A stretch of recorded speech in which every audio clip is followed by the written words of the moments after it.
श्री गणेशाय नमः। एक बार प्रेम से बोलो श्री शंकर भगवान की जय। शिव पुराण सतरुद्र संहिता अध्याय 6 नंदीश्वरावतार का वर्णन। यहाँ तक 42 अवतारों का वर्णन किया गया। अब नंदीश्वरावतार का वर्णन किया जाता है।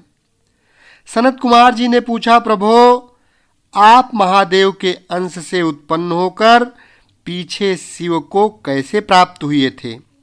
वह सारा वृत्तांत मैं सुनना चाहता हूँ, उसे वर्णन करने की कृपा करें। नंदीश्वर बोले, सर्वज्ञ सनत कुमार जी, मैं जिस प्रकार महादेव के अंश से जन्म लेकर शिव को प्राप्त हुआ उस प्रसंग का वर्णन करता हूं, तुम सावधानी पूर्वक श्रवण करो। शिलाद नामक एक धर्मात्मा मुनि थे।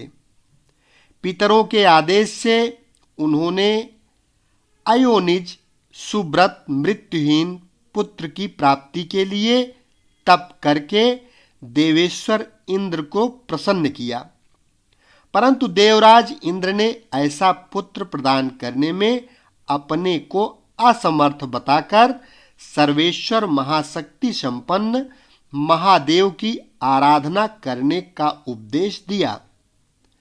तब शिलाद भगवान महादेव को प्रसन्न करने के लिए तप करने लगे। उनके तप से प्रसन्न होकर महादेव वहां पधारे और महासमाधिमग्न शिलाद को थपथपा कर जगाया। तब शिलाद ने शिव का स्तमन किया और भगवान शिव के उन्हें वर देने को प्रस्तुत होने पर उनसे कहा, प्रभु मैं आपके ही समान मृत्युहीन अयोनिज पुत्र चाहता हूँ। तब शिव जी प्रसन्न होकर मुनि से बोले।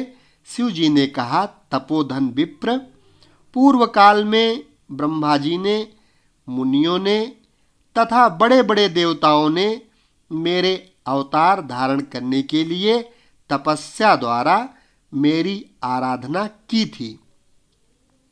इसलिए मुने, यद्यपि मैं सारे जगत का पिता हूँ, फिर भी तुम मेरे पिता बनोगे और मैं तुम्हारा अयोनिज पुत्र होऊंगा तथा मेरा नाम नंदी होगा। नंदीश्वर जी कहते हैं, मुने यों कहकर कृपालु शंकर ने अपने चरणों में प्रणिपात करके सामने खड़े हुए शिलाद मुनि की ओर कृपा दृष्टि से देखा और उन्हें ऐसा आदेश दे वे तुरंत ही उमा सहित वहीं अंतर्धान हो गए। महादेव जी के चले जाने के पश्चात महामुनि शिलाद ने अपने आश्रम में आकर ऋषियों से वह सारा वृत्तांत कह सुनाया।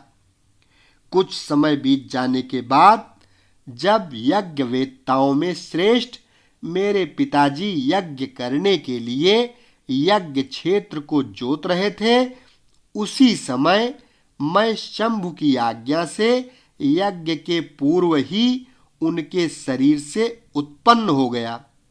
उस समय मेरे शरीर की प्रभा युगांतकालीन अग्नि के समान थी। तब सारी दिशाओं में प्रसन्नता छा गई और शिलाद मुनि की भी बड़ी प्रशंसा हुई। उधर शिलाद ने भी जब मुझ बालक को प्रलयकालीन सूर्य और अग्नि के सदृश प्रभावशाली, त्रिनेत्र, चतुर्भुज, प्रकाशमान, जटा मुकुटधारी, त्रिशूल आदि आयुधों से युक्त सर्वथा रुद्र रूप में देखा, तब वे महान आनंद में निमग्न हो गए और मुझ प्रणम्य को नमस्कार करते हुए कहने लगे। शिलाद बोले, सुरेश्वर, चूंकि तुमने नंदी नाम से प्रकट होकर मुझे आनंदित किया है, इसलिए मैं तुम आनंदमय जगदीश्वर को नमस्कार करता हूँ। नंदीश्वर जी कहते हैं, मुने, तदनंतर जैसे निर्धन को निधि प्राप्त हो जाने से प्रसन्नता होती है, उसी प्रकार मेरी प्राप्ति से हर्षित होकर पिताजी ने महेश्वर की भली भांति वंदना की और फिर मुझे लेकर वे शीघ्र ही अपनी पर्णशाला को चल दिए। महामुने, जब मैं सिलाद की कुटिया में पहुंच गया, तब मैंने अपने उस रूप का परित्याग करके मनुष्य रूप धारण कर लिया। तदनंतर सालंकायन नंदन पुत्र वत्सल सिलाद ने मेरे जात कर्म आदि सभी संस्कार संपन्न किए।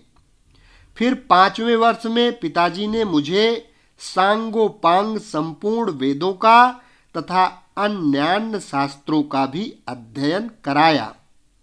7वां वर्ष पूरा होने पर शिव जी की आज्ञा से मित्र और वरुण नाम के मुनि मुझे देखने के लिए पिताजी के आश्रम पर पधारे। सिलाद मुनि ने उनकी पूरी आवाभगत की। जब वे दोनों महात्मा मुनीश्वर आनंद पूर्वक आसन पर विराज गए, तब मेरी ओर बारंबार निहार कर बोले।